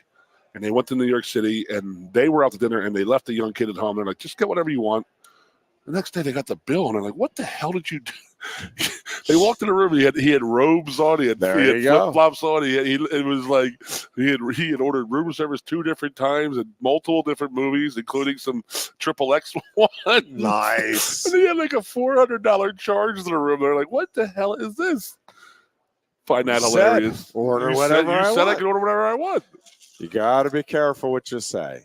Got to be careful in those situations. That's some funny stuff. That was a great interview, by the way. Well, that was a great interview. He is, one, very easy to root for, but 2, and that's probably the 3rd or 4th time I've had a chance to talk to him. That might be the first time on air, but he is, you understand why he's successful. The ability to communicate, but be down to earth, humble, but also driven, right? Like, you want to win, and if you're around that guy, you want to be part, no doubt about it. And I really do think, and I've thought this before, but this time I really mean it. I really do. I think they finally have. And I think it's a combination of things. I think they have the right guy to get Penn State consistently successful. Consistently successful, to me, as we've talked about over the years. I like when he said that. Like, over any, yes. But to me, measuring it from a fan standpoint, I think getting to the NCAA tournament 3 out of every 5 years, let's go a 10-year span. Consistently successful to me would be going to the NCAA tournament more than half of those years. It truly feels to me like that is the course that this program is on. Whether or not that starts this coming year, a couple years, I don't know. But you can feel it coming, and I think once it's established, like, that is going to be the norm. Now, whether or not you do it every year, again, the Big Ten, it is brutal. Yep. And we're seeing great programs that aren't doing it every year. Everything he said. I do the pockets, of Penn State in the history. It's always been a pocketed thing. There's been good years and there's been some lulls. And then he starts talking about how I still have 20 Big Ten games. You know, we want to go out and play Virginia Tech. We want to go play Boston College. We want to go play these. And then we still have 20 Big Ten games. If you win a bunch of them, you're still going to have a very successful year. Yep. And I also think the reason I'm very high on the long-term prospects for success is, again, right coach, and I think here for the long term. Yep. So that's big. Just a boy from the Skook is what he would say. I think Pat Kraft, as he talked about, is providing the right support in the right ways. People are going to debate about different things and whether or not there's enough funding there, enough funding there. I'm telling you the commitment, and it's the one thing I really agree with Rhoades about. I know, and it's fair to compare, hey, how much money is this school investing? I think the investment is going to be comparable now here at Penn State to other Big Ten schools. But that overall commitment and the different ways that you can provide that support, I do think is meaningful, and I do think that is here and will be here to the significant degree that it needs to be competitive at the highest levels. So, and I like how he said he doesn't want to move anymore. He doesn't want to uproot and have to start anywhere else again. I love hearing that. I love when he said about Pat. So Pat's an inside linebacker. He's going to take something head on. He's going to put his head right down and go right after it. Well, and I love when he said that Pat does not mind having tough conversations with people. That is a big thing.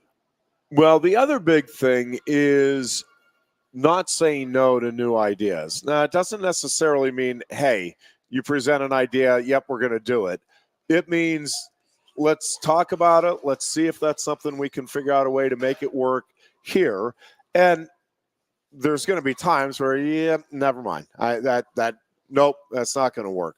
But if the initial reaction is not no, in other words, no, that's not the way we do it here. But instead, well, let's see. Let's look at that and talk it through and do some exploring. And maybe you stumble upon something that, holy cow, man, that works. That's a great idea. And again, maybe it's, cool. Well, now we know that's not a road we want to go down or can go down. But if instead of no, it's let's see, let's figure out if that is something that works. It's a big difference. It's not exactly an apt comparison, but I mean, you're a kid. You tell your kid no, right? There's resistance. Say, all right, let's talk it through. Can you, at age 4, cook? You see how hot this oven is, right?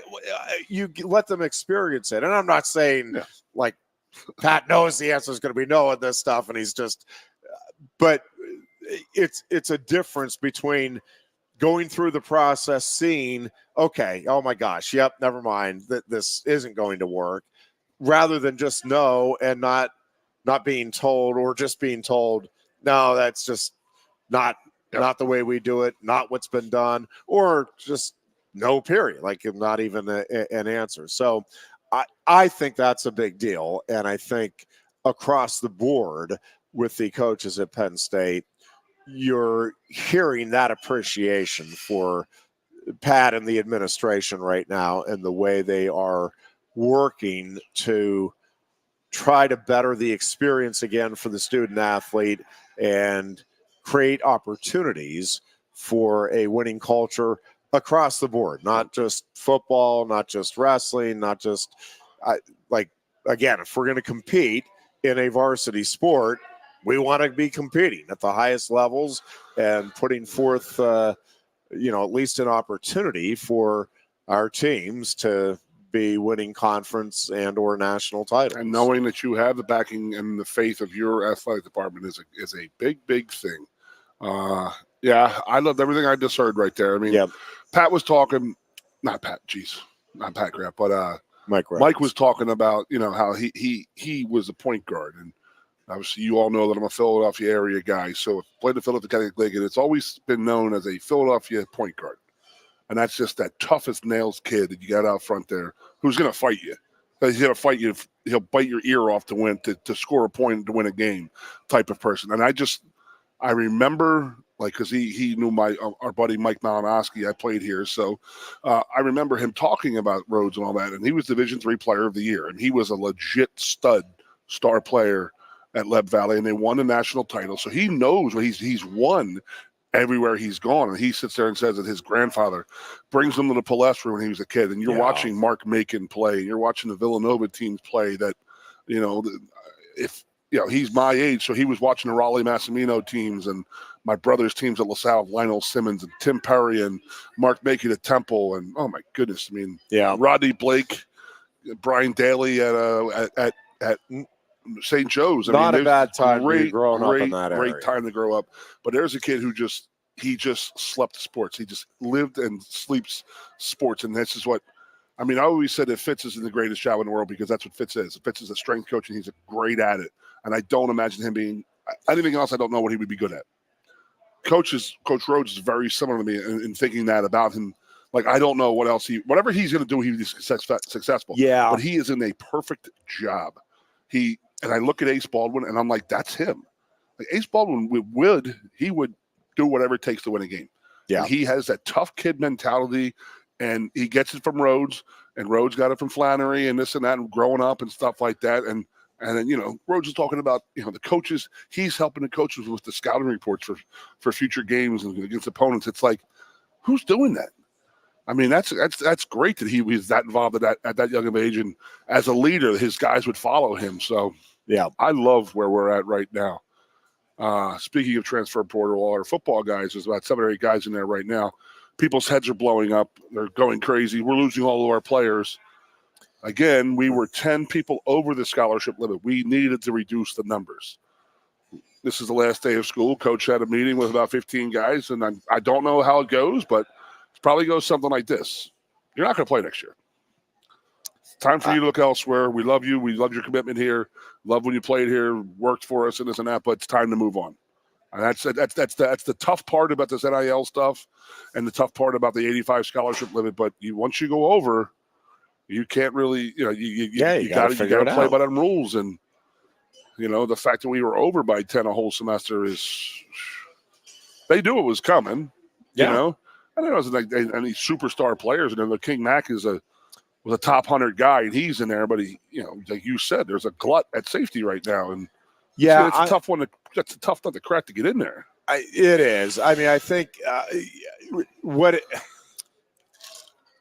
you don't know. Obviously, I don't know what the conversations were, and my optimistic take on it is it just means some of the younger kids are as good or maybe better than even suspected. Like, I don't think this was a situation where he was going to be a huge factor in the secondary and Penn State was begging him to stay. Now, I'm not saying they pushed him out, but my guess is this was kind of a mutual with pretty much all of these guys, that it was hey, this might be better for you, and this is just what we have and what we see right now.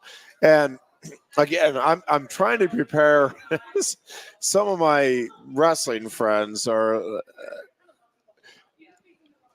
There are going to be. Everybody. I'm not trying to predict doom and gloom or anything, and it's not doom or gloom, but I don't believe, and I know that people love wrestling for this program, and we've seen a lot of guys who could be starters elsewhere for sure, could be All-Americans elsewhere.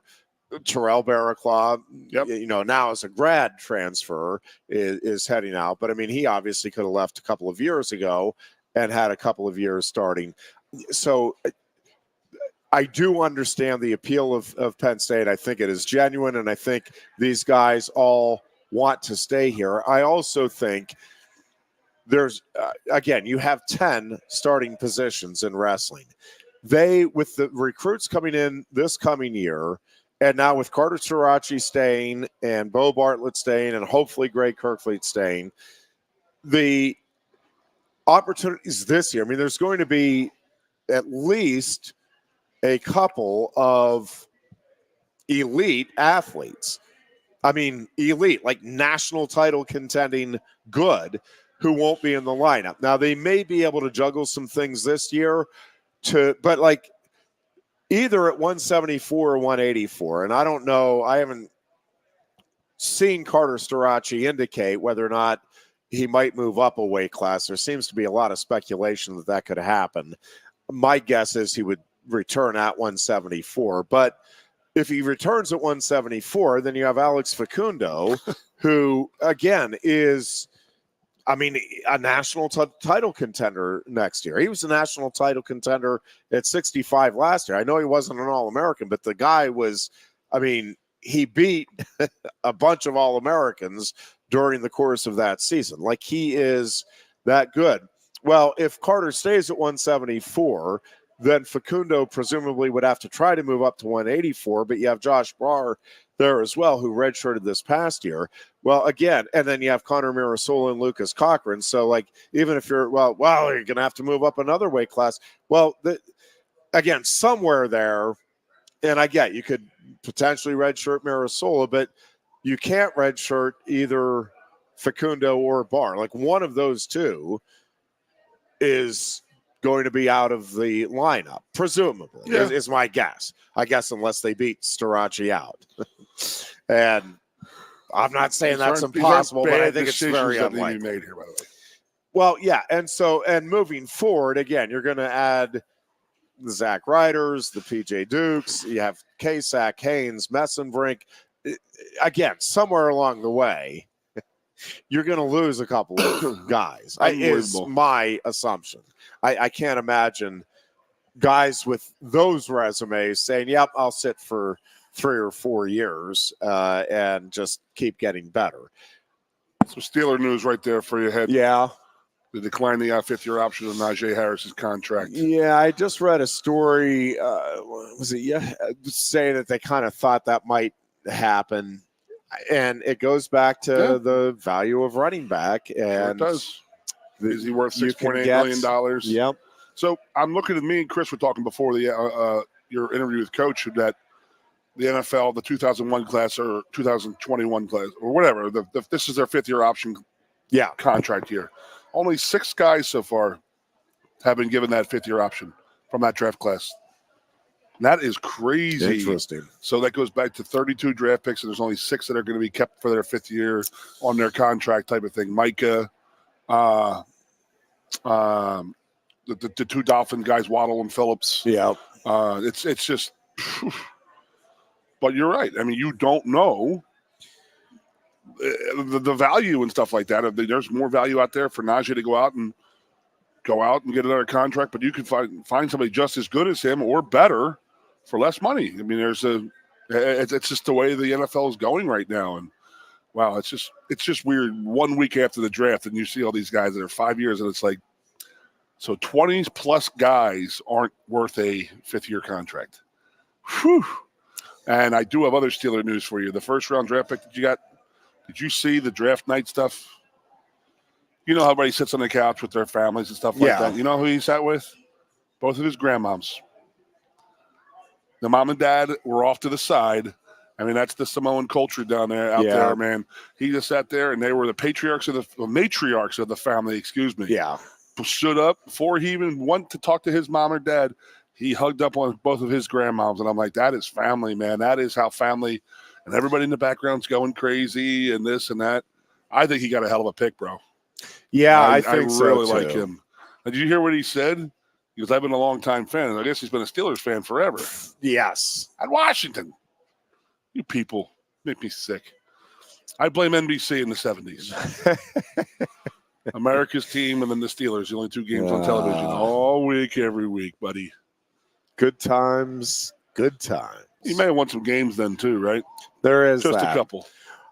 Any thoughts? We talk very little NBA. That's by design on our program, but the Sixers getting I just saw that the owners. So the one thing, so the Knicks fans showed up in force for games 1 and 2, and there is a strong belief that for game 6 there is going to be a tremendous turnout whatever in Philly. Yes. What were the 3 and 4? 3 and 4. Sorry.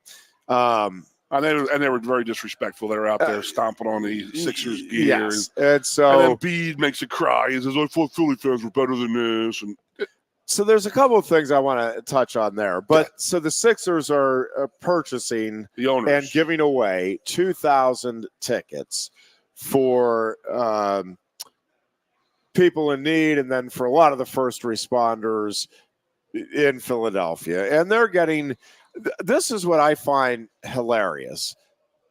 Outside looking in, they're getting criticized for this, and because it's like, well, this is a desperation move and you're afraid of the – like, when is the last time you heard of somebody charitably giving away 2,000 high-priced tickets and you're going to get like, to me, it is just indicative of the society we're living in, where it's like, no, we got to criticize. We got to find the negative angle to everything. And I understand. I mean, I'm not saying there's not a legitimate negative angle there either. I mean, I get it as far as it goes. But, yeah, they don't want their arena to be taken over by Knicks fans. And, yes, this is a pretty darn nice way to do it. Now, the other part of this, and I'm a little bit torn because I do get that you can't be an awful team and be in the playoffs. But the one thing that has always amused me is this idea that, well, to be a great sports town or to be a great sports fan, you have to show up when your team stinks. And I made the comparison this morning. I've done it before. Maybe you've done it on this show at some point. But in what other business are the consumers judged by how well they support the lousiest of the businesses? Like, if you, in what town do the foodies in the town, it's like, well, that's not a real foodie town. You got to support them. They have a horrible restaurant. Because they didn't support that restaurant where the fish is always undercooked and people were getting sick. It's like, well, or they didn't support that clothing store where the shoes cost $250 and then the soles ripped out 2 weeks later. They're not a real shoe town. You know what it sounds like to me, what Jeff? other business? You know what it sounds like to me? What? NIL. The fans didn't give enough. That's why we weren't good enough last year. Yeah, but I mean, in what business do you judge the consumers by, well, you didn't come out and support the lousy business that was in your town? Like, in every other, it's like, well, then, if the restaurant was empty because lousy food, lousy service, and then they looked at the Quaker Steak and Lube model, and they're like, hey, great service, great food. By God, look at this. People come in. Well, if you are a sports franchise, and I love the bandwagon, you never hear that term used in any other business either. It's like, oh, yeah, well, now that the restaurant has new ownership, here come the bandwagon. Well, yeah, because now it's an enjoyable product. You have good people working for you. So, yes, you want sports fans to turn out. And to me, if you are a sports town that is supporting a losing franchise like the Cubs did for years, again, what is the incentive then for the ownership to improve? You are incentivizing bad play. Well, that, to me, that's pretty stupid.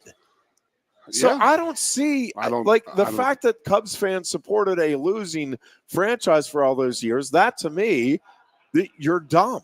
Why would you support going to a park and drinking is not supporting your? I guess it is, but lousy teams. Now with the Sixers, like the argument is that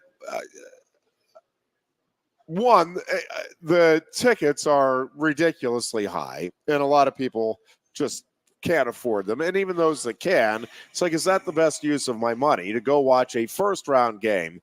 Very few people are projecting. I think even the diehard 76ers fans would be hard-pressed to tell you that, no, I really believe the Sixers are going to win the NBA championship this year. I won't watch 1 second of it, but if they win the title. There you go.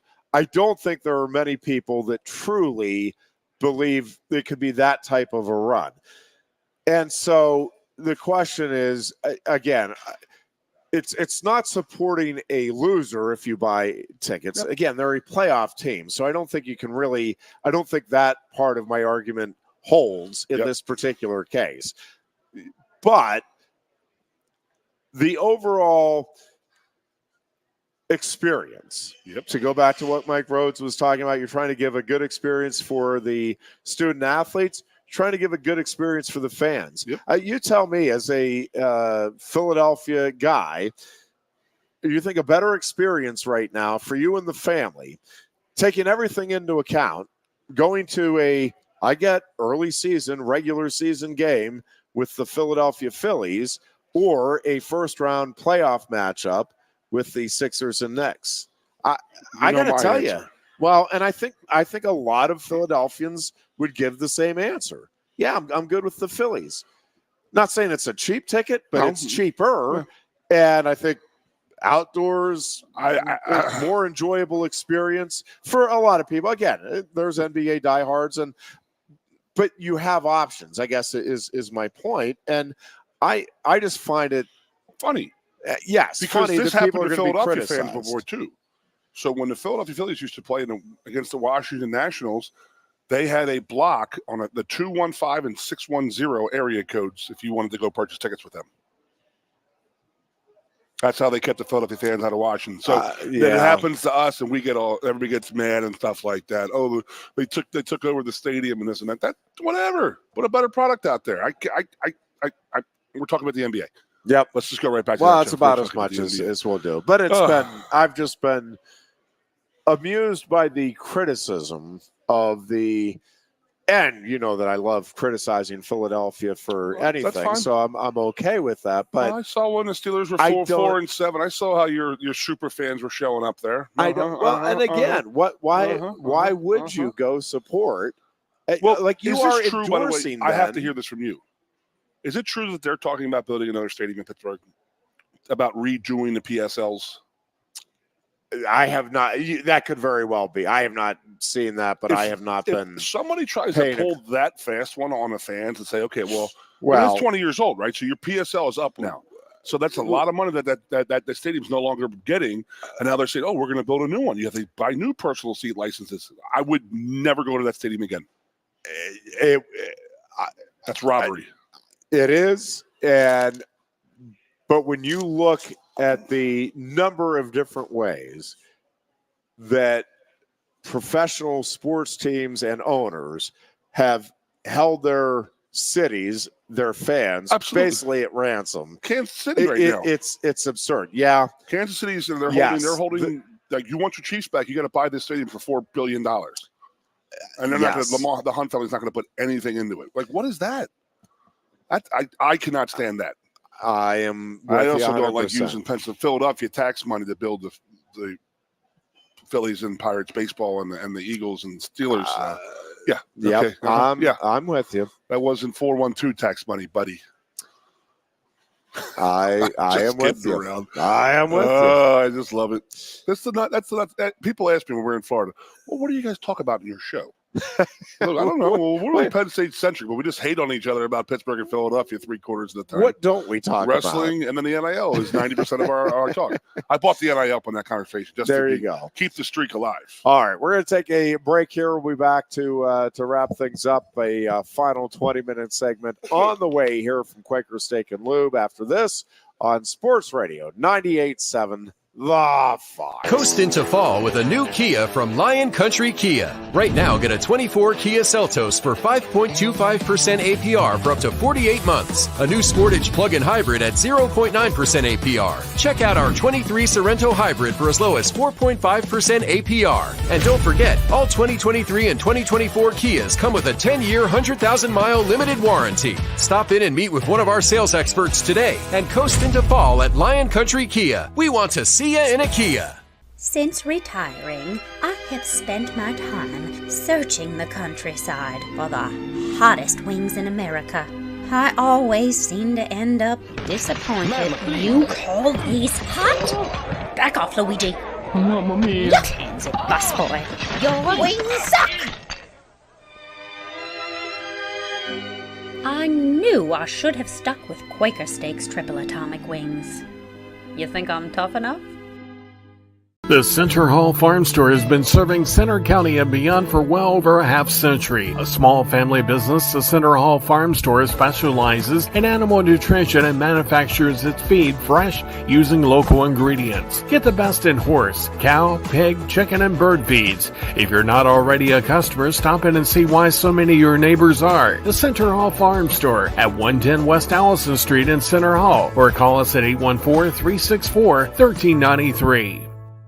Sioka Toyota of Williamsport invites you to stop in today or check us out online. We have the smart path to your next Toyota, like the all-new Crown, BZ4X, the all-new Grand Highlander, Corolla Cross Hybrids, Sequoias, and more. Over 100 new Toyotas here and on the way. Don't make a $1,000 mistake. Choose Sioka Toyota of Williamsport and see the Sioka dealership's difference. Buy or reserve yours today and see for yourself why Sioka Toyota is the only stop you need for your next new car. Sioka Toyota, it just feels right.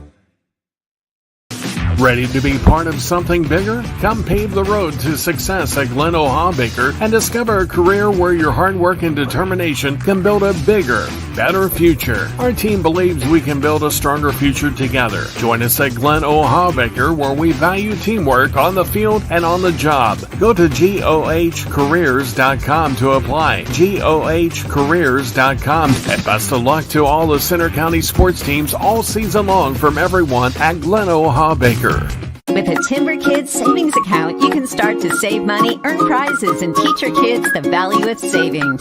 It's easy as 1, 2, 3. Building futures is what we do at TFCU. You really need to belong to a credit union. You belong at TFCU, Timberland Federal Credit Union, a credit union you can grow with. The Goon and Ironhead. And we welcome you back in on this Thursday afternoon. Darn good-looking Thursday here in the Valley of Happiness as well. And some comments coming in on the Facebook page. Happy birthday, Dear Ironhead from the Dear Horse. Some people call me Daniel, just not many, from our discussion with Daniel / Greg Kirkley with the Penn State wrestling team.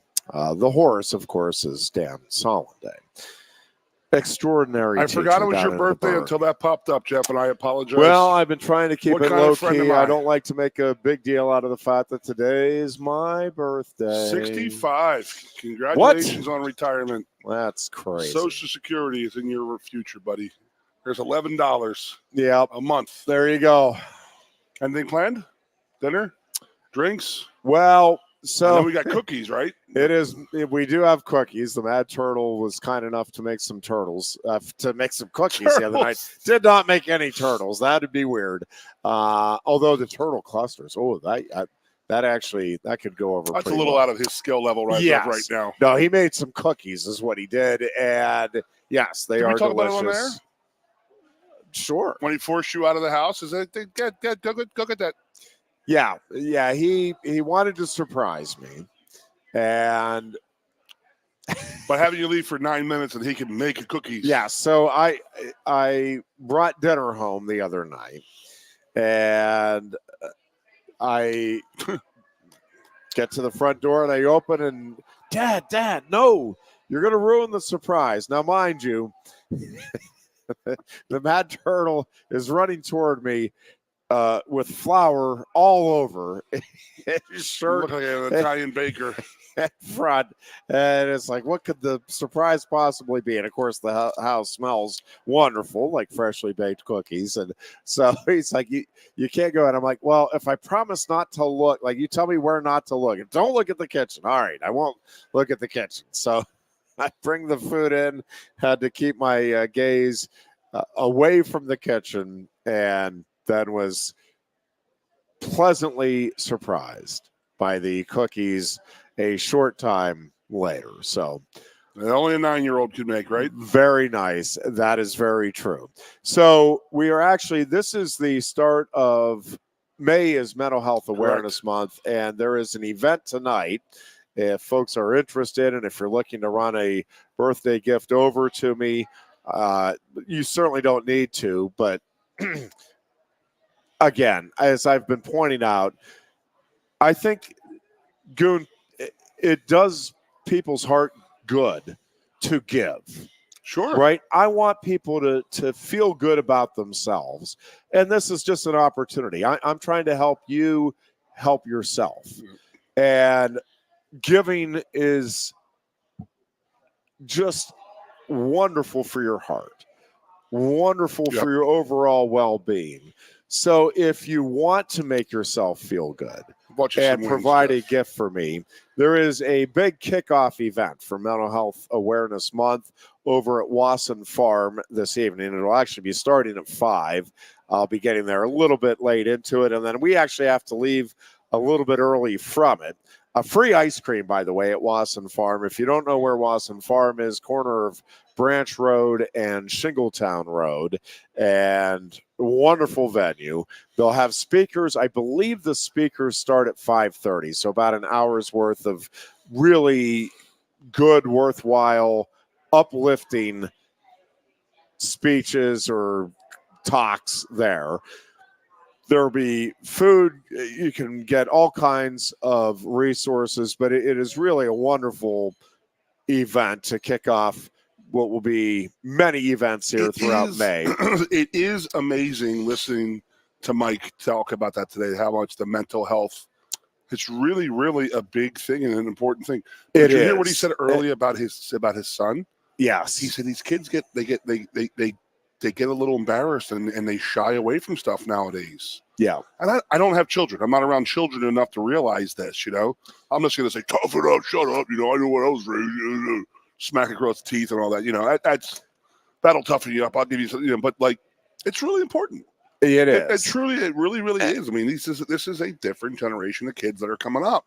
They were raised different. They could do a lot of stuff earlier than we used to be able to do.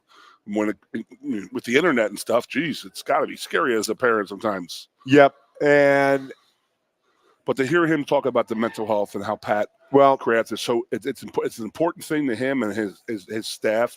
That makes me I like to hear that stuff. Yes. No. And again, it does not have to be sports. Sports are just a passion for you and I. But I do think if you're a young person.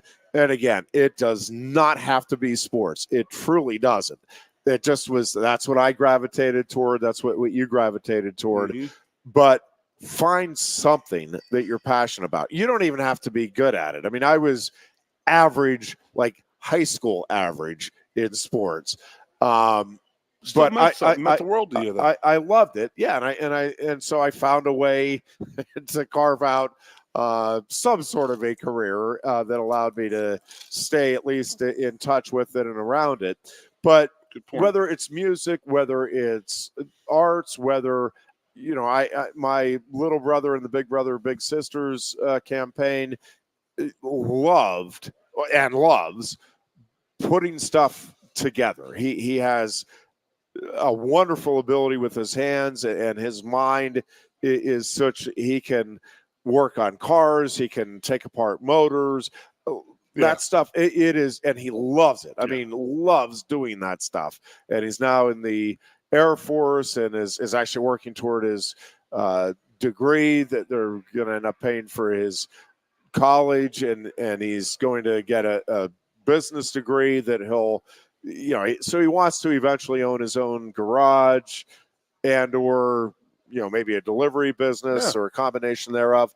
Wonderful stuff. But find something that you are passionate about that is constructive, that has some sort of value and meaning to others.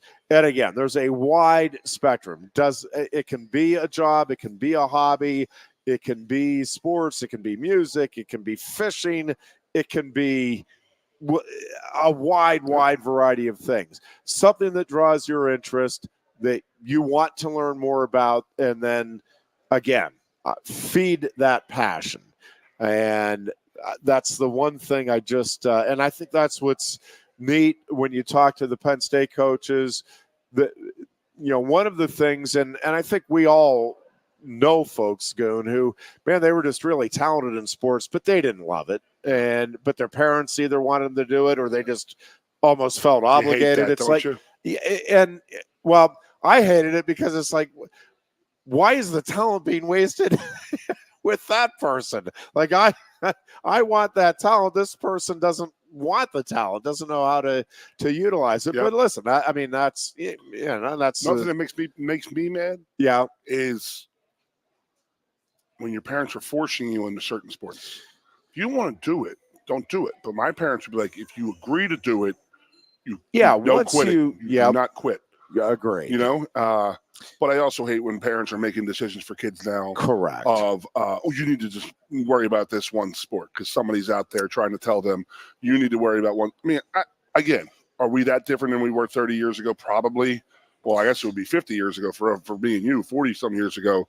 Are we that much different that, we wanted to go out and play every sport? I mean, I loved playing street hockey, loved playing basketball. Like, Mike was talking about those summer leagues in basketball. I mean, my hometown hosted a huge one in Springfield, the Orland Courts down in my hometown. I mean, I'm telling you, people were coming from 45 minutes to an hour away to come play in those tournaments. Not those tournaments, but it was those summer leagues. And I'm talking some legit ballers were playing there. And it was a 10-minute walk from my house. And then as I got older, we went down into the city. I played against Rasheed Wallace, all these guys, Marvin Harrison, and all these guys that were all my age, my class. And we would go down there and have these city leagues, and we played at Jardel, an indoor court down by Northeast High School. And you want to talk about that's where Dawn Staley used to play in that and all that. That's how I had known her. Summertime in an inside gym. It was about 198 degrees in there running, and you were literally running. And I'm telling you, the amount, the level of basketball that was played in that gymnasium in the summer, and it was my high school would have like six guys to go down. You'd have the public league guys there, all the other Catholic leagues. So you would play against these guys all the time. So what a great time. And like Pat, I keep on saying Pat Kraft. Mike is saying about, how that's different now. They're not doing that. They're going more sports-specific training and lifting and more weights. And we talked about off the air was the diet of these guys. Is that, like, I didn't know healthy versus non-healthy. I wanted to gain weight in high school. I drink beer. I mean, that's not a lie. I would have a beer with dinner every night. And my parents I told them, well, I was told you should drink a beer. No, you can gain weight. I just wanted to drink a beer, I guess. But I put weight on and stuff like that. But is that good weight? Is that the right way to do it? Right. Versus these kids now have an understanding of their bodies. Like, you get out of your body what you put into it. I mean, you see it all the time with the wrestlers. I mean, those guys are maniacal. And they sort of have but even there, I will say that part has come a long way. Huge, where there was a time. Now you'll still have, like, in the international competition, and I think Aaron Brooks talked about the amount of weight that he lost just in the few days before the Olympic trials. But yes, why was that? Because he had a drop down? Yeah, at the collegiate level, though, so much bigger there are so many.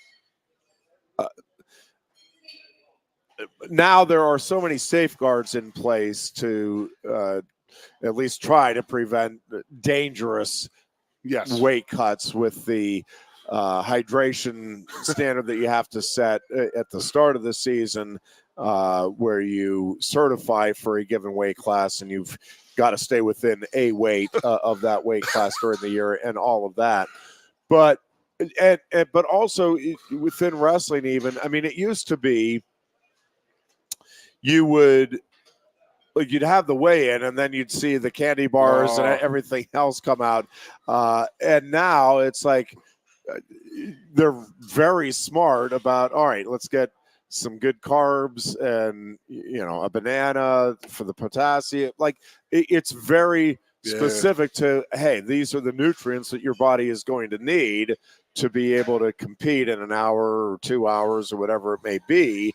And this is what's going to allow your body to metabolize to again, produce at its most effective you hear me over here capacity. Laughing. Yep. So what was it? 2 Thursdays ago was Friday started the competition, right? The Olympics. So that we were outside. I was waiting for some friends to come into town, and it was a beautiful day outside State College. So there's these 3. You could tell they were European, and you could tell they were wrestlers because of the ears. Yep. And I'm just oh man, they're just sitting there, and they are just. I'm so they're not wrestling. I don't know what they were. They're obviously here, obviously friends of somebody or whatnot. Yep. For every beer they drank, they smoked 3 cigarettes. And like these guys are just like still in competition. And I'm like, the Europeans are so different in that regard. It was just funny to me because it was just like, you knew they were wrestlers. You could listen to them talk. You could tell that they were from Eastern Europe. And then they were just absolutely ripping beers and ripping cigarettes down. And I'm like, this is like, that would be so looked down upon in the United States. It's just ho-hum, normal for them. Yep. That's funny. It is funny. It's different. Yeah. It was a good show today, bro. It was a great interview. That's why maybe the third headset being broken was a good thing because you know what I do. I just sit there and go, hoo, and laugh and joke. But you did a hell of a job, man. That was a good interview, bro. Well, thanks. We'll take I mean, it. Pretty easy. I don't know that Mike Rhoades gives a bad interview. True. That guy. They weren't one word answers. Wasn't like yes, no. He is really good. He's into it, man. At selling his program. And we talk about all the time, Goon, but I mean, recruiting is the lifeblood. And what is recruiting? It's relationships. It's building relationships. Sure so, you can have all kinds of different personalities, all kinds of, you just have to be a people person to be a good coach. And you've got to have good organization, good vision, all of that. But it's about relationships. And again, there's different ways to be a people person. It doesn't mean you have to be the most talkative or the loudest guy or the most gregarious in the room. But you need to be somebody that can effectively communicate and, again, just make that connection through a wide variety of his means. Desire for this program and say, this is how I want you to be about the university you choose. Well, and this is what it's what he wants. He wants to be here, and I love it. Yeah, but I also think it's then reaching out. What do you, the kid or the family of the kid, what do you want from this experience? And you listen to that answer, and if it matches up, right? Like I think that's a big part of the equation too. Is your ability to listen, understand, and again, sometimes you'll hear that, and it's not, I think sometimes when I say stuff like this, people are like, if you listen to a kid, I'm not saying that it's even a kid that's telling you, I'm a me first guy, I'm not a team guy. Sometimes you just listen and say, I don't think he's a good fit. Not because he's a bad kid, not because he's selfish, not even any of that stuff. It's like, yeah, I just don't know with our school and with sometimes it's just not. It's a great kid. He's selfless. It's a good ability, all of that, and it's like, I don't think it's gonna fit. It just doesn't feel like it would work. And by the way, sometimes you're wrong on that. Like you look back 5 years later, it's like, we really should have taken you. Or 5 years later, boy, I wish we hadn't taken you. You are not. I was out with Coach last night for dinner. We were talking, and we're just like, and I was just like, I don't think we have a problem with the transfer portal of Penn State because guys want to be here. You get here and you fall in love with it. You become part of it. You know what I mean? The love, I think that is true. Fall in love with State College, and they fall in love with being from Penn State. Like there's a running joke at home that, how do you know there's a Penn State grad around you? Just shut up, so they'll tell you type of thing because everybody talks about it. But then you meet another Penn State person, and it's like you instantly click. It doesn't matter. Yeah. Last week Reggie McKinnon, the guy we met in Fort Myers. Yeah. He's a very, very smart man. I don't think I ever had a class with him or whatnot, but we had Penn State in common. Yeah. And that was the love of our university. And I think that when guys get here, they're like, I don't want to leave. Because, I think that's very, just very get true. them here, baby. All right. That is going to wrap up our show for today. We thank you for listening. Have a great weekend. We'll be back on Tuesday. Oh, by the way, I'm going to the Pirates game tomorrow night. So hopefully they'll go ahead and break out the bats for the first time this season. Folks, until next Tuesday, be good and be safe, and let's go. Coast into fall with a new Kia from Lion Country Kia. Right now, get a 24 Kia Seltos for 5.25% APR for up to 48 months. A new Sportage plug-in hybrid at 0.9% APR. Check out our 23 Sorrento hybrid for as low as 4.5% APR. And don't forget, all 2023 and 2024 Kias come with a 10-year, 100,000-mile limited warranty. Stop in and meet with one of our sales experts today and coast into fall at Lion Country Kia. We want to see you in a Kia. Since retiring, I have spent my time searching the countryside for the hottest wings in America. I always seem to end up disappointed. You call these hot? Back off, Luigi. Mamma mia. Look, hands it, busboy. Your wings suck! I knew I should have stuck with Quaker Steak's triple atomic wings. You think I'm tough enough?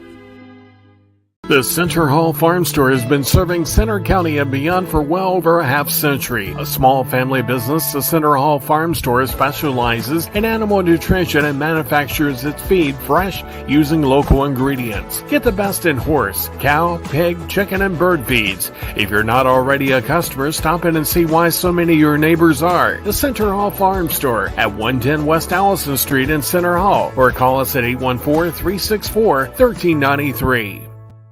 Sioka Toyota of Williamsport invites you to stop in today or check us out online. We have the smart path to your next Toyota, like the all-new Crown, BZ4X, the all-new Grand Highlander, Corolla Cross Hybrids, Sequoias, and more. Over 100 new Toyotas here and on the way. Don't make a $1,000 mistake. Choose Sioka Toyota of Williamsport and see the Sioka dealership's difference. Buy or reserve yours today and see for yourself why Sioka Toyota is the only stop you need for your next new car. Sioka Toyota, it just feels right.